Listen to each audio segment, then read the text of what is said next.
The Galactic Council had rules. Thousands of them, regulations stacked upon regulations, all designed to keep the universe spinning and orderly. Predictable patterns. Rule 847. Subsection C was particularly clear. Inhabitants of Class 12 Deathworlds were strictly prohibited from participating in the proving grounds. Nobody questioned it. Why would they? I'm Kelrath, Senior Administrator for the Trial Registry, and I'd been processing applications for 243 cycles. In all that time, not once had a Deathworlder even tried to register. They knew better, everyone knew better. Until the day the human walked in. She was small, compact, built like she'd been assembled from spare parts and sheer stubbornness. Her hair was an unusual shade of copper red, pulled back in what I later learned was called a ponytail. She wore simple clothing, nothing fancy, and carried a duffel bag that looked older than some of our newest colony worlds. I'm here to register for the trials, she announced, slapping a data pad on my desk with enough force to make me flinch. I blinked, all four of my eyes in succession, a nervous habit. I'm sorry, there must be some mistake. The trials are for qualified candidates only. Yeah, she tapped the data pad. That's why I'm here. Name's Kira Vale. Got my provisional citizenship last month, been training for the past cycle, and I'm ready to prove myself. Office went quiet. 3 other applicants, a Threxian, a Volosarian, a Quell, all stopped what they were doing to stare. You have to understand, humans had only been part of the galactic community for about 5 cycles. They were still considered novelties, dangerous novelties. I pulled up her file with trembling appendages. Sure enough, there it was, Kira Vale. Age 24 standard years, born on Earth. Registered citizen of the Terran Embassy. Station, everything was technically in order except for one glaring problem. Miss Vale, I said carefully, trying to keep my voice steady, you're from Earth. Last time I checked, yeah, Earth is classified as a Class 12 Deathworld, so I've heard. She leaned against my desk, arms crossed about 1,000,000 times. The regulations clearly state that Deathworld inhabitants cannot participate in the proving grounds. It's for safety reasons. You're kind there. Too well, too tough, strong, capable. Her mouth curved into something that might have been a smile but looked more like a predator baring teeth. Dangerous, I finished quietly. She laughed, actually laughed. The sound bounced off the crystalline walls like thrown rocks. Dangerous. Have you seen the creatures you people throw into those trials? I read the reports. Last cycle you had someone fight a Koran slasher. Those things have acid for blood and can tear through titanium plating. Yes, but they're predictable. They follow patterns. Humans, you're unpredictable. The Council ban your species, specifically because you don't know when to quit. You push beyond reasonable limits. You treat survival as a personal challenge, and that's a bad thing. I didn't have an answer for that. Kira leaned forward, her eyes, an unsettling shade of green, locked onto mine. Look, Kelrith, I'm not asking for special treatment. I just want a fair shot. I've trained, I've studied, I've done everything your regulations require except for one thing. I can't change, which is where I was born. That doesn't seem fair, does it? Fair? The universe wasn't fair. The universe was orderly, structured, safe. That's what the Council provided. That's what we'd worked centuries to build. But something in her voice made me hesitate. I'll need to contact my supervisor, I said finally. You do that, she settled into a chair that was definitely not designed for human anatomy, looking perfectly comfortable despite the awkward angles. I'll wait. My supervisor was a Quellian named Torvis who had approximately 0 patience for what he called administrative complications. When I explained the situation, his response was immediate and predictable. Absolutely not. Denied, rejected. Send her away, she's technically qualified. I pointed out she's human.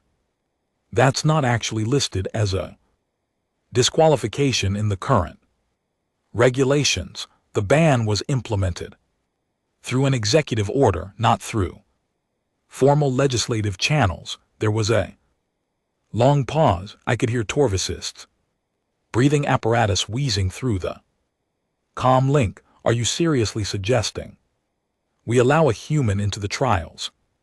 I'm suggesting that if we deny her without proper legal justification, we might be opening ourselves to a discrimination lawsuit. The humans are very fond of those. Another pause. Longer this time. Fine, Torvis finally growled. Let her register, but she goes through standard classification testing.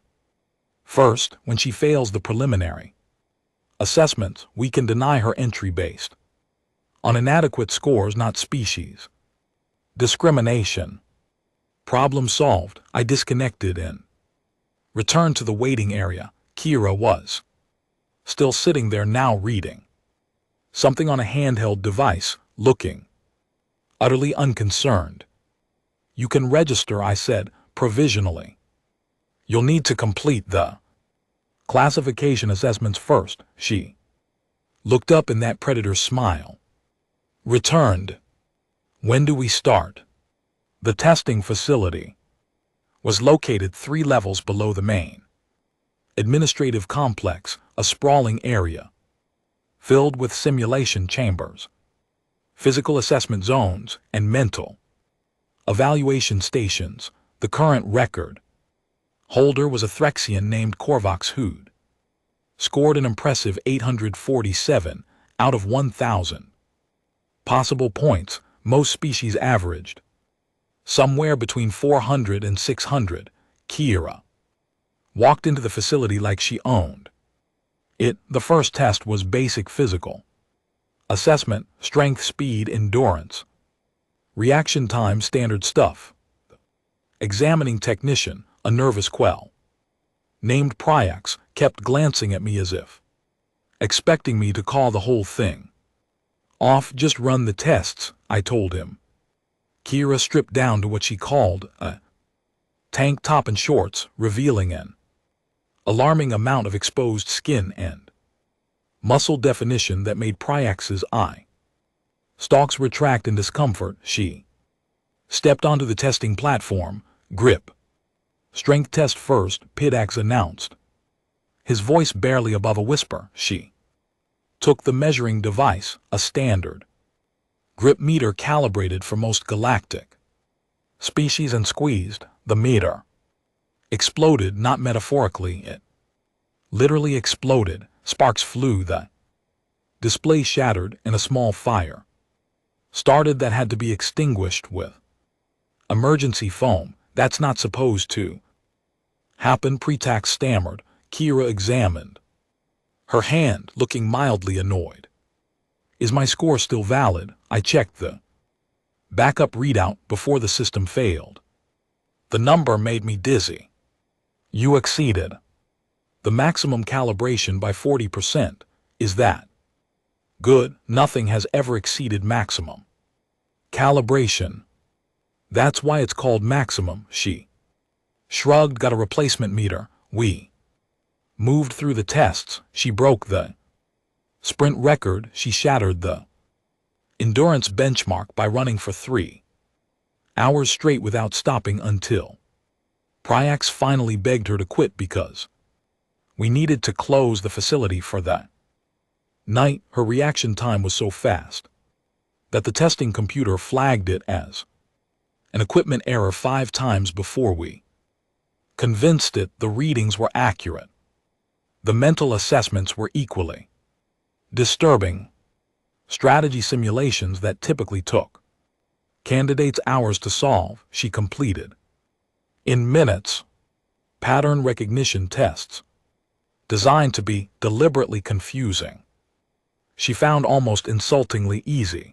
The only test she struggled with was long-term planning, but even then her score was above average. By the time we finished, it was late into the station's night cycle. Priex looked traumatized. I felt exhausted just watching the results compile. Kira stood there barely winded, drinking something from a metal bottle. So how'd I do? I stared at the final score displayed on my data pad. 1,247 points. She'd scored 127 points. That was nearly 50% higher than the current record. It was impossible. It was absolutely, completely, mathematically impossible. You cheated, I said flatly. Excuse me, somehow you cheated. This score is impossible. She walked over, looked at the pad, and smiled that terrifying smile again. Looks possible to me. I mean, it's right there on your screen. No species scores this high. It breaks the entire evaluation system. Maybe your evaluation system needs updating. She took another drink. So am I in? I wanted to say no. Every instinct I had screamed at me to reject this application, to find some technicality, some loophole, anything to prevent what was clearly going to be a disaster. But the rules were clear. Any candidate scoring above 800 points automatically qualified for the trials. You're in, I heard myself say. You're in. The next morning I arrived at my office to find it surrounded by security personnel, 3 council representatives, and Torvis looking like he wanted to maul from stress. What did you do? He hissed at me. I followed regulations, I said defensively. You let a human qualify. Do you have any idea what this means? Before I could answer, one of the council representatives stepped forward. It was Ambassador Quellen, a Jarvian, with silver scales and an expression that suggested I just declared war on half the galaxy. Administrator Kelrath, Quellen said, his voice dripping with disapproval. We need to discuss your recent approval. The human qualified under standard protocols, I said, trying to keep my voice steady. Her scores were legitimate. Her scores are impossible. We've reviewed the testing footage. We believe there was equipment malfunction. The equipment was tested before and after. Everything functioned normally. Then the tests themselves are flawed. They weren't designed to accommodate human physiology. I felt a spark of anger, which was unusual for me. So you're saying we should deny her because our tests aren't adequate? Shouldn't we fix the tests instead? Quellen's scales rippled, a sign of irritation. You're being deliberately difficult. I'm being factual. She met every requirement. She followed every rule. If we deny her now, it sets a precedent that anyone can be excluded based on species rather than merit. This isn't about discrimination. Another representative chimed in, a Vulsari named Threxus. This is about safety. The trials are dangerous enough without adding human unpredictability. Then make the trials safer, I suggested. The look Threxus gave me suggested that was possibly the worst thing I could have said. The argument continued for 2 hours, back and forth, circular logic, political maneuvering, veiled threats about my career prospects. Finally they reached a compromise that satisfied no one. Kira could participate, but with conditions. She'd be placed in the highest difficulty bracket, normally reserved for the most experienced warriors. She'd have no team support, which was unusual since most candidates worked in groups, and if she caused any incidents, meaning if she embarrassed the council by being too successful, her citizenship status would be reviewed. It was petty, vindictive, and obviously designed to make her fail. When I delivered the news, Kira just nodded. Fine by me. When's the first trial? 3 days. You'll be competing against 47 other candidates, most of them military veterans with decades of experience. Good, I like a challenge. I studied her face, trying to understand what drove this bizarre creature. Why are you doing this? You could live a comfortable life on the embassy station. Why risk the trials? She was quiet for a moment, her expression turning serious. Back on Earth, I grew up in a place where people told me what I couldn't do every single day. Couldn't do this because I was too small. Couldn't do that because I was too young. Couldn't try this because I was the wrong gender. I got tired of hearing no from people who never even gave me a chance. She stood up, shouldering her duffel bag. So when I heard about these trials, about how they test the best of the best, I thought, why not? Why not prove that humans belong here just as much as anyone else? Why not show the whole galaxy that Earth doesn't produce weaklings? You might die, I said quietly. Everybody dies, she replied, but not everybody really lives. She walked out of my office, leaving me sitting there wondering if I just helped start something wonderful or catastrophic. Probably both. The day of the trials arrived with all the ceremony and spectacle the council loved. The arena was packed with thousands of spectators from dozens of species. Vendors sold overpriced food. Book makers took bets on the outcomes.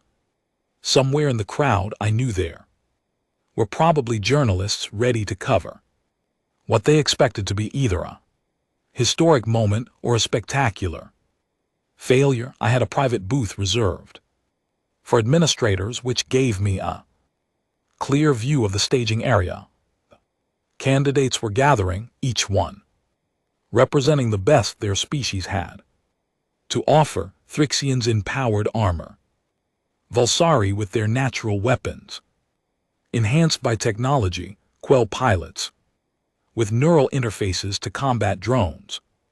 All professionals, all deadly. And then there was Kira. She walked in wearing simple combat gear, no fancy armor, no weapons visible except for a knife strapped to her thigh. Compared to the others, she looked almost comically underprepared. The other candidates noticed her immediately. I could see them staring, pointing, their body language radiating confusion and disdain. The trial master, a massive Koran named Delix, stood at the center of the arena. His voice boomed through the speakers, artificially amplified to ensure everyone could hear. Welcome, candidates, to the proving grounds. Today you face the gauntlet of ascension, a test of skill, strength, and survival. You enter the combat zone in waves. Your objective is simple: reach the extraction point on the far side of the arena. Between you and that goal are obstacles, hazards, and competitors. You may work together or alone. You may fight or flee, but only those who reach the extraction point will advance to the next round. He paused for dramatic effect. The gauntlet begins now. The arena floor split open, revealing the combat zone below. It was a nightmare landscape of rough terrain, artificial structures and hidden dangers, traps, both mechanical and biological, environmental hazards, combat drones, programmed to test reflexes and tactics. The first wave of candidates rushed in, spreading out immediately, each following their trained strategies. Kira walked in like she was strolling through a park. She didn't rush, didn't panic, just moved forward with steady, confident steps, her eyes scanning everything. The first trap activated, razor wire shooting up from the ground in a deadly web pattern. 3 candidates got caught there, shields barely protecting them from the cutting edges. Kira saw it coming a half second before it triggered. She jumped, planted one foot on a rising post, and used it to vault over the entire trap zone. She landed in a roll, came up running, and kept going. A combat drone descended from above, weapons charging. Standard protocol was to find cover and return fire. Kira ran toward it. The drone fired. She dodged, not with any fancy technology or energy shields, but just by moving faster than the targeting system could track. She jumped, grabbed the drone with both hands, and ripped a panel off its side. Then she pulled out a handful of components and dropped the now dead machine. I watched her move through the gauntlet like it was choreographed.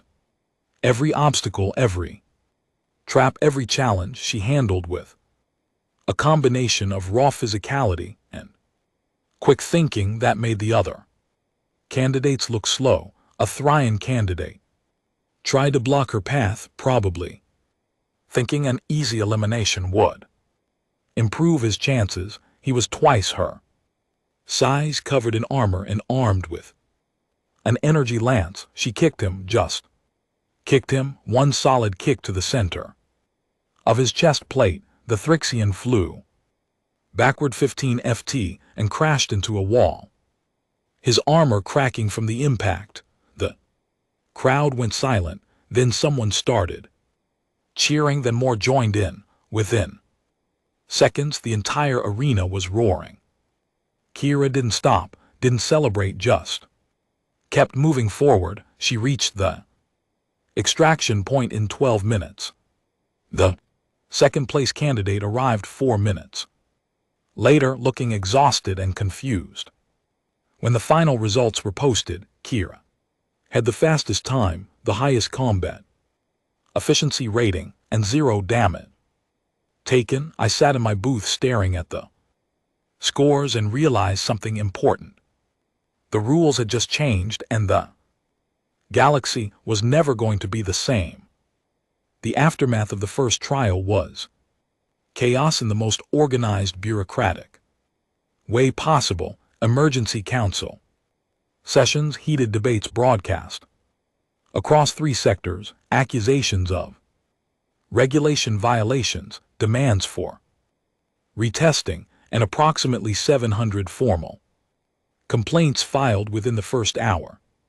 I sat through most of it, watching species representatives argue about whether Kira's performance was legal, ethical, or even physically possible. According to known xenobiology, her bone density alone should have made those movements impossible, argued a scientist named Vexren. The G-forces from that vault maneuver would have shattered lesser skeletons. Lesser, Ambassador Quellen seized on the word. Are you suggesting human physiology is superior? I'm suggesting it's different, radically different. We may have underestimated the adaptations required for surviving on a Class 12 Deathworld. The debate spiraled from there. By the time the council reached a decision, it was already night cycle again. The verdict was predictable and cowardly. Kira could continue, but under increased scrutiny. Any rules violation, however minor, would result in immediate disqualification. They were hoping she'd slip up, give them an excuse. I found Kira in the competitor's rest area surrounded by curious candidates who'd gone from dismissive to fascinated. In record time, a Valsari named Rixith was asking her about Earth's gravity. Young Thrixian, not the one she'd kicked, wanted to know about human training methods. Mostly just repetition, she was saying. We call it practice. You do something over and over until your body remembers it without thinking. Muscle memory, Rixith said, nodding. We have similar concepts, but your application seems more intensive. Well, when everything on your planet is trying to kill you, you learn fast, or you don't learn at all. She noticed me approaching and waved. Hey, Kelrath. Come to deliver more bad news, actually. I came to warn you, the Council is watching everything you do now. They're looking for reasons to disqualify you. She took a drink from her water container, so I should be careful. Extremely. Or she said slowly, that dangerous smile appearing again. I could be so good they can't find anything to criticize. That's not how politics works. Maybe it should be. The second trial was scheduled for 2 days later. This one was different, focused on problem solving. Under pressure, candidates would be placed in a simulated crisis scenario, a failing space station with multiple system breakdowns, injured civilians, and limited time before complete structural collapse. The goal wasn't combat, it was rescue, coordination, and decision-making. 20 candidates remained after the first trial. Kira was seated dead last, paired with the lowest-ranked teammate the system could assign, a nervous quell engineer named Jaxus, who looked ready to maul from anxiety when he learned his partner. I don't want to die, Jaxus whispered to me before the trial started. Humans are supposed to be crazy. What if she does something reckless? Then try to keep up, I suggested, which probably wasn't helpful. The simulation began. The candidates were teleported into the virtual environment, their actions monitored and scored by an advanced AI system designed to evaluate every decision. I watched Kira's feed with morbid fascination. She materialized on the station's damaged observation deck, alarms blaring, artificial gravity fluctuating. Jaxus appeared beside her immediately, scanning the environment with his technical equipment. Structural integrity at 43%, Jaxus reported, his voice shaking. Multiple hull breaches on decks 7 through 12. Life support failing in sections through F. We have civilians trapped in at least 6 locations. Most candidates would spend precious minutes analyzing the situation, creating detailed plans, establishing communication protocols. Kira looked around once and started moving. We split up. You handle the technical systems, get life support stabilized. I'll get the civilians. That's against protocol. We're supposed to work as a team. We are working as a team. You're doing what you're good at. I'm doing what I'm good at. Now go fix something before this place falls apart. Jaxus hesitated, then his training took over. He rushed toward the nearest engineering station while Kira sprinted in the opposite direction. She reached the first group of trapped civilians in 90 seconds. They were stuck behind a sealed blast door, the manual override damaged by fire. Standard procedure required requesting engineering support, analyzing the door mechanism, and carefully bypassing the safety locks. Kira grabbed the door with both hands and pulled. The metal screamed the door. Bent safety systems that were supposed to prevent exactly this kind of brute force approach failed completely because they'd never been tested against someone with Earth standard muscle density.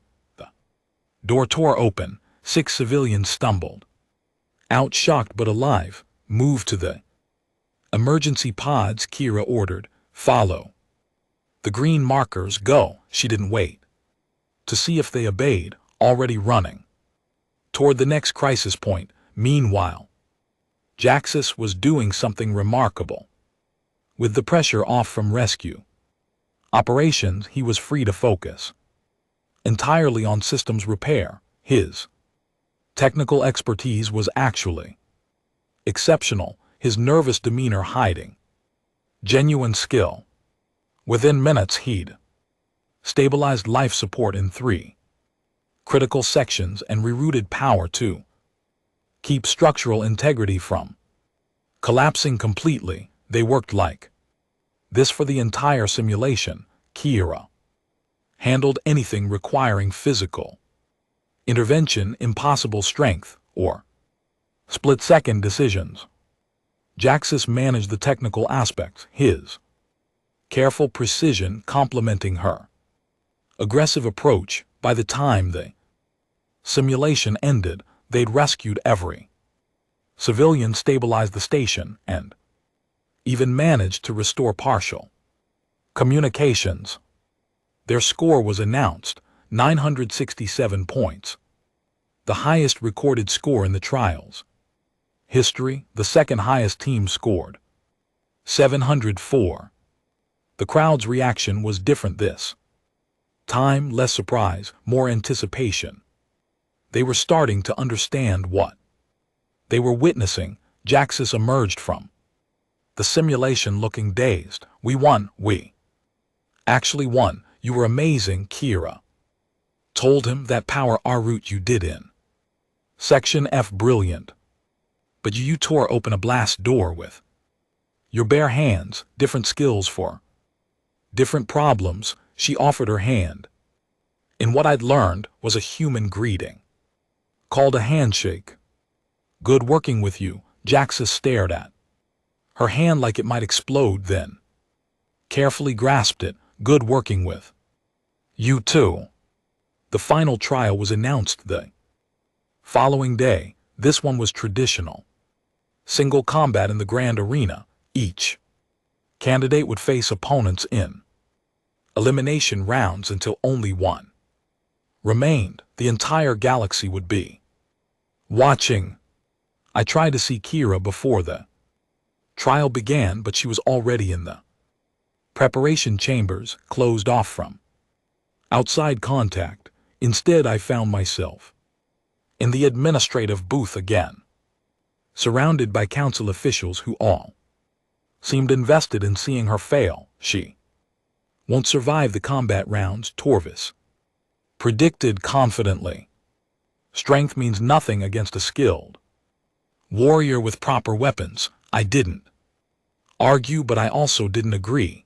The brackets were drawn. Kira's first opponent was a Koran veteran named Thraxus, famous for winning his last 17 matches through sheer brutality.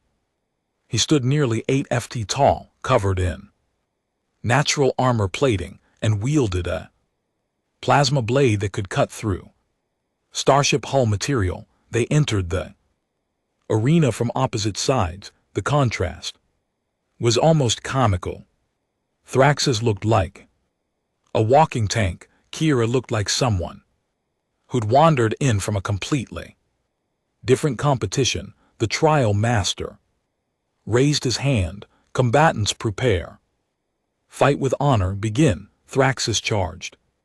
Immediately, plasma blade raised, roaring a battle cry that echoed through the arena. Kira stood still. She waited until Thraxus was 3 steps away, his blade descending in what should have been a killing blow. Then she moved. She sidestepped, not fast enough to seem impossible, but fast enough that Thraxus's momentum carried him past her As he stumbled trying to redirect, she kicked the back of his knee joint. Corin. Physiology has a weakness there, a gap in the natural armor plating. Most opponents never exploit it because getting that close to a Corin in combat is suicide. Kira had studied, she knew, Thraxus crashed to his knees before he could recover. She was behind him, one arm wrapped around his neck in what humans call a chokehold, her other hand grabbed his weapon arm, applying pressure to nerve clusters that shouldn't have been accessible through armor. Thraxus struggled. He was stronger, bigger, equipped with better weapons. None of it mattered. 15 seconds later, he tapped the ground 3 times, the universal signal for surrender. The arena went silent again. Clear's throat then erupted in noise. Hia released Thraxus and helped him stand, which seemed to confuse him more than losing did. Good match, she said. He stared at her like she'd spoken in an alien language, which technically she had. The victories continued. Kira faced 9 opponents over the course of the day. A Thrixian weapons master who relied on range, Valsari assassin who specialized in speed, a Quell strategist who tried to outthink her, 3 more Corins who thought size and strength would prevail, a biomechanical hybrid from a species I didn't recognize, and 2 humans from colony worlds who'd been part of the galactic military for cycles. She beat all of them, not through luck, not through tricks, through skill, preparation, and an understanding of combat that went beyond anything the Council had anticipated.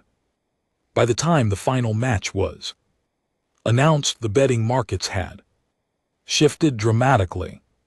Hero was now the favorite to win, and the galaxy was holding its breath. Her final opponent was announced, Commander Vexar, a legendary Jarvian warrior who'd won the trials 3 times previously and currently served as the Council's military advisor.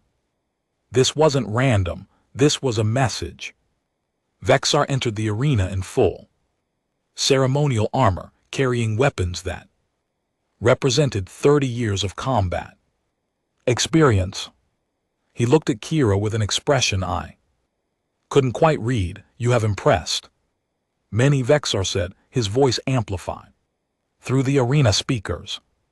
Your skills are undeniable, but this is where your run ends. I have trained for longer than you have been alive. Kira adjusted her stance, hands loose at her sides. Maybe, or maybe experience isn't the only thing that matters.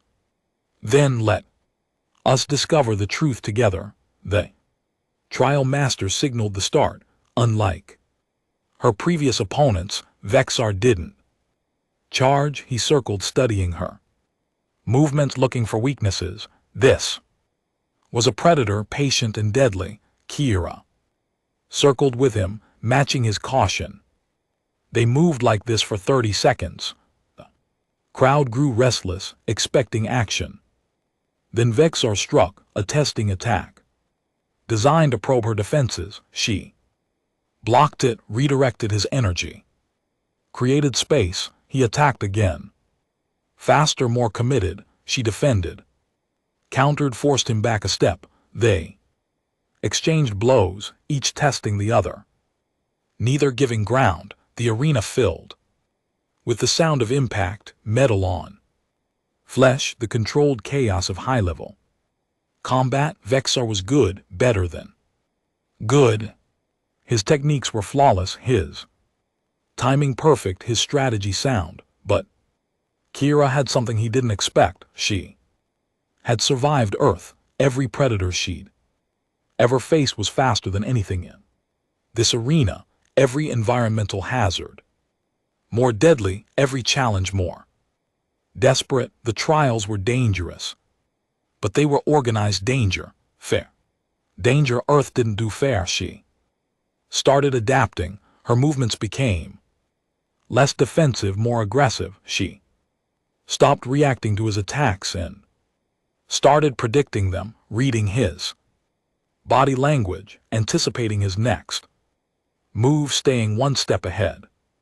Vexar realized what was happening.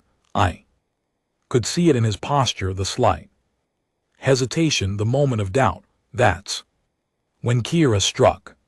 She feinted left, drew his guard, then pivoted right and swept his legs. As he fell, she was already moving, disarming him with a technique I'd never seen before. His weapon clattered across the arena floor. She could have ended it there, knocked him unconscious, claimed victory. Instead, she stepped back and extended her hand. The gesture confused Vexar, confused.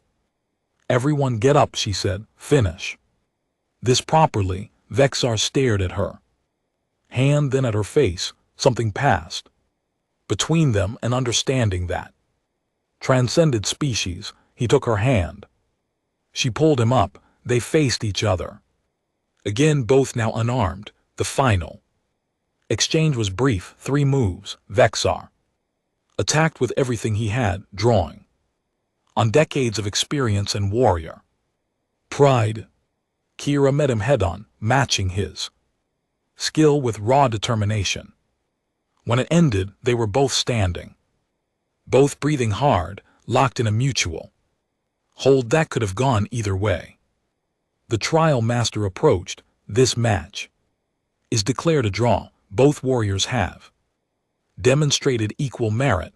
"No," Vexar said, his voice carrying across the arena. He released Kira and stepped back. "The victory belongs to her. She had me disarmed. She chose honor over easy victory. That is the mark of a true warrior." He bowed, a formal Jarvian gesture of respect. Kira returned the bow human style, a slight nod of the head. The arena exploded with noise, cheering, shouting, the sound of thousands of beings witnessing something they'd never expected to see. A human had won the trials. The celebration afterward was massive. Candidates from every species congratulated Kira. Even those she defeated showed respect, acknowledging her skill. Ambassador Quellen approached me in the administrative booth, his expression unreadable. "You were right to allow her entry."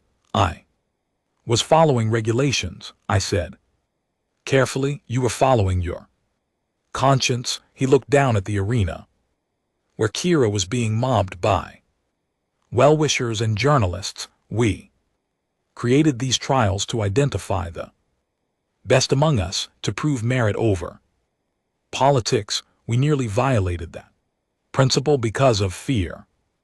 What happens now?" Now Quellen's scales rippled in what might have been amusement.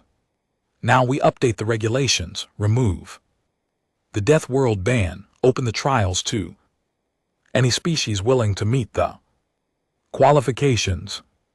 And we acknowledge that strength comes in many forms." I watched Kira below, surrounded by beings from across the galaxy, all of them wanting to know more about Earth, about humans, about what made her capable of such achievements.